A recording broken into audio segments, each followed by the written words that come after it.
కోపం వచ్చింది రావడానికి. ఇదే కావాలి మెయింటైన్ చేయి.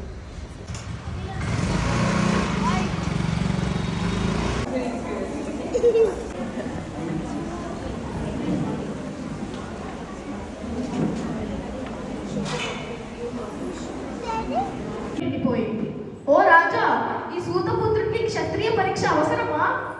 స్వయంవరం మమ్మల్ని అవమానించడానికి ఏర్పాటు చేశారా? తేజస్సు కనిపిస్తుంది.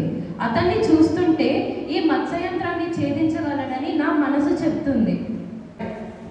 నా పేరు సౌరీది, నా పాత్ర పేరు రావణుడు.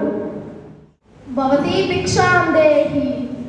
స్వామి, భిక్షను స్వీకరించండి.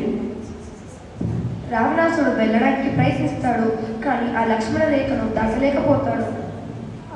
అమ్మా, మీరే బయటకు వచ్చి నాకు భిక్షను వేయండి. ఎగరిస్తానో లేకపోతే తిరిగి వెళ్ళిపోతాను.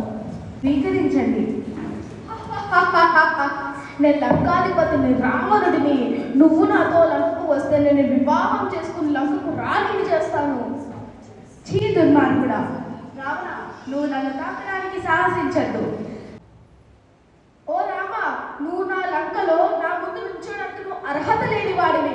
నేను నిన్ను చంపి సీతను వివాహం చేసుకుని లంకకు రాణిని చేస్తాను.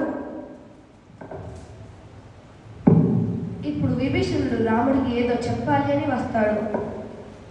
రామ, ఆ రావణాసురుడిని బ్రహ్మాస్త్రంతో సంహరిస్తే చనిపోతాడు. ఇదే నీకు ఆఖరి క్షణం. ఇదే నీకు నా ఆఖరి అస్త్రం, నా బ్రహ్మాస్త్రం.